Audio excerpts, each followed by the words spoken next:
Bonjour à toutes et à tous. Si vous avez besoin d'utiliser Word pour rédiger un mémoire ou un rapport de stage, c'est-à-dire un document long, et que vous avez envie d'utiliser la puissance de la table des matières qui se met à jour toute seule, vous devez d'abord commencer par indiquer à Word où sont les différentes parties. Alors imaginons qu'ici vous ayez le titre de votre document, je clique sur la ligne, je vais dans Accueil et dans le groupe des styles, je vais choisir celui qui correspond à titre. Maintenant, Word sait que ceci, c'est le titre. Si j'ai un titre d'une première partie, je retourne dans les styles et je fais titre de la première partie. Et je peux faire la même chose par exemple sur l'autre titre de ma deuxième partie, qui sera des titres de niveau 1. Et si vous avez des sous-parties, vous n'hésitez pas, vous revenez et vous allez mettre par exemple ici, ça c'est une sous-partie, ça c'en est une autre, et ici encore une autre, et on a nos différents éléments. Maintenant, si la présentation ne vous convient pas, il y a plusieurs solutions. La première, c'est d'aller dans Conception et de choisir une autre présentation. Vous voyez qu'en passant la souris au-dessus de chacun des styles, on a un aperçu. Personnellement, je trouve qu'il n'y en a aucune qui est vraiment sympathique. Donc, vous pouvez personnaliser vous-même chacun des éléments. Imaginons que je n'ai pas envie d'avoir cette présentation-là pour le titre de niveau 1. Eh bien, tout simplement, je le sélectionne, je change la mise en forme. Alors, faisons quelque chose d'horrible pour bien voir où ça s'applique. Par exemple, je vais le mettre ici en vert. Si j'ai envie que ça s'applique partout, je reviens au titre du niveau 1. Vous voyez qu'il est déjà encadré pour me montrer à quoi ça ressemble. Hop, ça y est, il a changé. Clic droit, mettre à jour le titre de niveau 1 et vous voyez qu'il s'applique partout. Et on peut faire la même chose à tous les endroits. Par exemple, imaginons que là, j'ai envie d'avoir quelque chose avec des sous-parties numérotées. Si jamais ça me plaît, je viens ici, je fais clic droit sur le niveau 2 et je fais appliquer partout. Et on a la numérotation qui s'applique. Si par exemple vous vouliez modifier la numérotation, venez avec votre souris sur le numéro, faites un clic droit, et ici vous avez la possibilité de redémarrer à 1. Maintenant, insérons notre table des matières. Je me mets à la fin de mon document, je vais dans l'onglet Références, je choisis au tout début une table des matières, je ne vais pas m'embêter, je vais prendre une table des matières automatique, et voici, j'ai la table des matières. Il est parfois intéressant d'ajouter autre chose, c'est-à-dire un sommaire en début de document qui ne reprend que les titres importants et pas le détail. Je me mets donc en dessous de mon titre, on va sauter une ligne, je vais à nouveau dans Table des matières, mais cette fois je vais faire Table des matières personnalisée et je vais choisir de n'afficher que par exemple les titres de niveau 1 au lieu d'avoir tous les niveaux. Donc je prends titre de niveau 1, je fais entrer. Word me demande si je veux effacer la table des matières. Non, parce que j'en veux une deuxième. Et vous voyez que je vais avoir ici mon sommaire et ici la table des matières détaillée. Un dernier petit détail à propos des tables des matières, si jamais je fais une modification quelque part, par exemple ici, je vais mettre une autre sous-partie encore, vous voyez qu'ici, ça ne se modifie pas immédiatement. Vous pouvez faire un clic droit sur une table des matières et ici, vous allez avoir ici la possibilité de faire mettre à jour la table des matières. Vous pouvez choisir de mettre à jour uniquement les numéros ou toute la table. Je fais OK et maintenant, j'ai bien les titres qui sont mis à jour. Il est temps maintenant de numéroter nos pages. Pour ce faire, allez dans Insertion et choisissez soit un pied de page qui vous convient, par exemple quelque chose comme ça avec le pied de page, ou si vous préférez, numéro de page, par exemple en bas de page, et choisissez quelque chose qui vous convient. Prenons quelque chose de simple, ici ça ira très bien. Nous avons donc le numéro des pages qui apparaît. Bien sûr, la plupart des étudiants ont envie d'améliorer cette présentation. Par exemple, quand on fait un double-clic ici pour revenir dans notre page, si j'ai envie de sauter une page pour séparer la première partie du reste, ils ont tendance à faire mise en page, saut de page et de passer à la page suivante. Cela ne va pas convenir si vous avez envie de recommencer la numérotation à 1 quand on sera dans cette partie-là. Si vous voulez faire des modifications sur les pieds de page et les en-têtes, vous devez impérativement insérer un saut de section page suivante. Si vous le faites, vous verrez que ceci correspond à la section 1. Vous l'avez par exemple parfois écrit en bas. Et si on passe à la suite, quand je clique ici, je suis à l'intérieur de la section 2. Si j'ai envie de changer quelque chose ici pour que cela commence à 1 en termes de numérotation, je double-clique dans le pied de page et je vais modifier deux choses.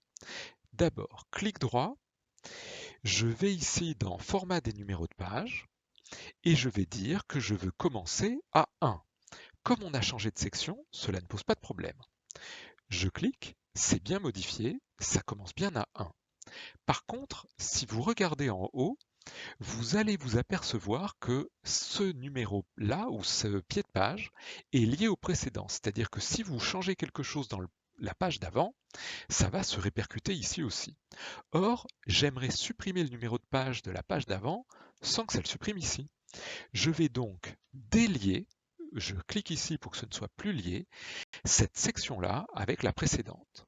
Je peux donc maintenant revenir dans la section 1, supprimer le numéro de page, et vous allez voir que ça ne l'a pas supprimé du tout dans la section 2. Pour en finir avec les sections dans Word, voici deux points importants.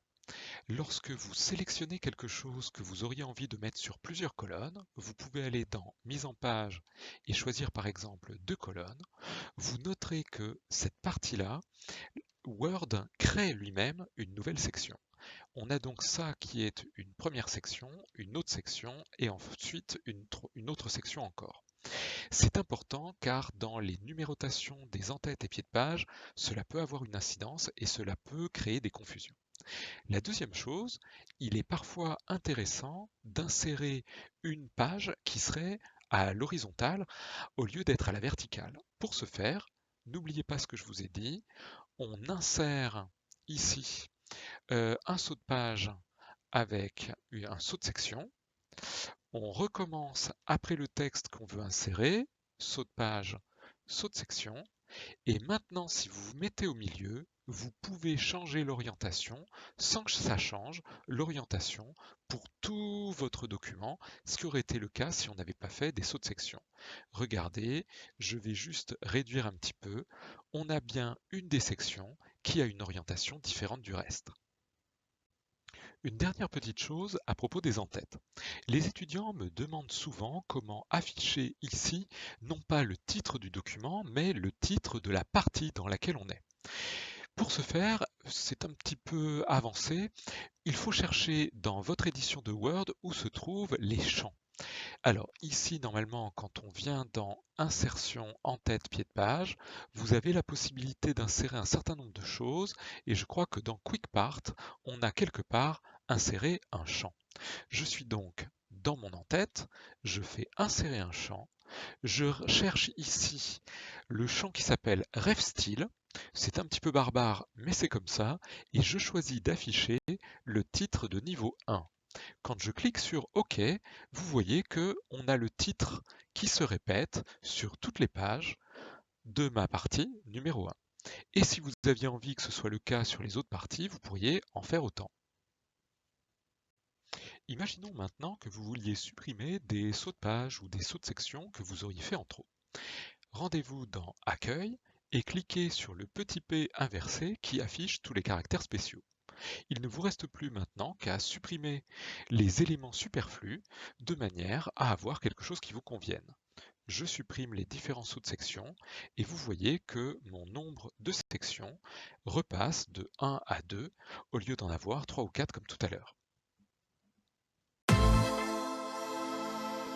Imaginons maintenant que j'ai besoin d'insérer une illustration, une photo, un graphique ou quelque chose. Admettons ici, je vais coller un ruban de manière à avoir une photo à vous présenter. Ce que j'aimerais, c'est faire comme dans tous les livres, c'est-à-dire ajouter une légende. Je fais un clic droit, je fais insérer une légende, et vous allez voir qu'il y aura déjà une numérotation en cours, et vous pouvez mettre un petit blabla dessous. Je vais faire OK, et j'ai donc ici une première image. Vous pourriez en faire autant que vous en voulez. Ce qui est intéressant, c'est que normalement, dans un vrai document, à la fin, ce qu'on vous demande, alors attendez, je vais essayer d'avoir quelque chose de bien, on essaye d'avoir une table des illustrations en plus de la table des matières. Vous allez donc ensuite aller dans Références, et ici, vous allez chercher Insérer une table des illustrations. Vous cliquez sur ici le petit onglet, vous faites OK et vous aurez à chaque fois la numérotation de votre référence, votre petit blabla, et vous aurez ici un lien direct sur la photo ou le graphique que vous aurez inséré. Vous attendiez sûrement avec impatience le chapitre sur les notes de bas de page, et bien le voici. Lorsque vous avez envie d'insérer une note, vous vous mettez à l'endroit où vous avez envie de l'insérer, vous allez choisir référence et ici vous avez la possibilité d'insérer une note de bas de page. Je clique dessus, vous voyez que ça met un petit numéro et que ça met ma souris directement après cela et donc par exemple ici je vais mettre très important, voilà. Imaginons que vous ayez besoin d'insérer une autre note de bas de page mais avant. Eh bien écoutez, ne vous embêtez pas avec la numérotation, mettez-vous à l'endroit où vous voulez insérer une note de bas de page, faites insérer une note de bas de page, et vous voyez que Word modifie la numérotation, et donc ici vous pouvez mettre un autre blabla. Blabla, et voilà. Passons maintenant au moment le plus important et le plus compliqué pour les étudiants, la gestion de la bibliographie. Voilà, je viens de citer quelqu'un, j'aimerais dire qui a écrit cela et ce que l'on va en faire. Pour cela, je vais dans Références et je vais insérer une citation. Comme pour l'instant, il n'y a aucune source dans ma bibliographie, je vais ajouter une nouvelle source et donc par exemple, je vais choisir qu'il s'agit d'un livre, mais vous pourriez mettre un article, un journal, un rapport, un site web, etc. Bien sûr, on va me demander qui est l'auteur. Si jamais il y a plusieurs auteurs, n'hésitez pas à cliquer sur Modifier pour les rajouter. Alors, si vous voulez, on peut faire le détail. Le nom, ça va être Berriot. Le prénom, ça va être Dominique. Ok, c'est bon. Ça suffit pour l'auteur. Le titre, ça va être le guide systémique des managers. L'année, écoutez, je ne sais pas exactement. Je crois qu'on va mettre du 2018. Peut-être que c'est 2019. La ville, la maison d'édition, je crois que ça va être Erol. Je fais OK. Ici, je vais donc avoir la référence à cette bibliographie qui s'affiche. Alors n'hésitez pas à faire les éléments de recherche, patin, couffin, si vous avez envie. Moi je ferme le menu, j'en ai pas besoin. J'ai donc ici une référence. Imaginons que j'ai d'autres choses à créditer. Je peux faire d'autres références. À chaque fois, je peux aller dans Gérer les sources, ajouter un certain nombre de livres qui seront ici utilisés. Lorsque j'ai terminé mon mémoire, je peux me mettre à n'importe quel endroit et je vais ici aller dans Bibliographie, choisir une bibliographie et ça va m'insérer automatiquement la référence complète de chacun des livres que j'ai utilisés dans mon mémoire. En plus, ils seront dans l'ordre alphabétique, vous n'aurez pas à changer les choses à chaque fois que vous ajoutez un nouveau livre. Enfin, il existe un outil très utile et malheureusement méconnu pour vous aider à faire corriger votre mémoire, et vous savez que les profs se plaignent souvent du nombre de fautes qui pourraient être corrigées. Lorsqu'on va dans les onglets, on a en haut un onglet qui s'appelle Révision. Ici, lorsque vous avez envie d'envoyer votre mémoire à quelqu'un pour le corriger, cette personne peut passer en mode suivi des modifications. Et ici, on va peut-être faire afficher les marques directement. Lorsque la personne est en mode de suivi, quand elle fait une modification, cela ne modifie pas tout de suite, ça vous prévient qu'il y a quelque chose à modifier.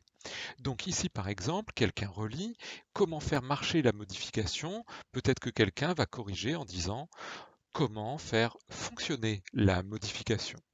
Ici, on va dire qu'il y avait une faute qu'on tenait, maintenant il n'y en a plus. On pourrait améliorer le process, peut-être que quelqu'un pourrait modifier avec la méthode.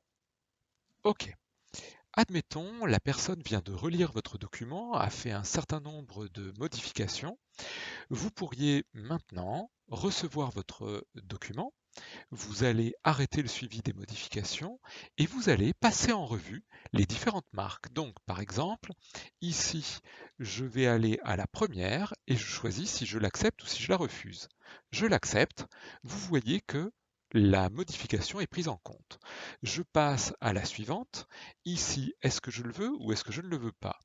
Par exemple, je la refuse et par contre, je peux moi-même corriger et mettre un T. Passons à la suivante, le process pour la méthode. Écoutez, admettons, je l'accepte, ah, mais il manque le L, je le mets manuellement. Et ainsi, au lieu de relire tout votre document, vous n'avez qu'à aller de modification en modification pour vérifier ce que la personne a fait. Enfin, pour celles et ceux qui ne le sauraient pas déjà, vous pouvez insérer très facilement une page de garde en allant dans Insertion, Page, ici, Page de garde. Vous choisissez un modèle qui vous plaît, ils sont tous relativement laids, mais enfin prenez quelque chose qui vous déplaît le moins, et n'hésitez pas, ajoutez le titre de votre document, et pourquoi pas votre nom à la place du nom de la société, cela marche très bien. J'espère que ceci vous a plu. À très bientôt. N'hésitez pas à suivre mes tutoriels sur YouTube ou Instagram. À bientôt, au revoir.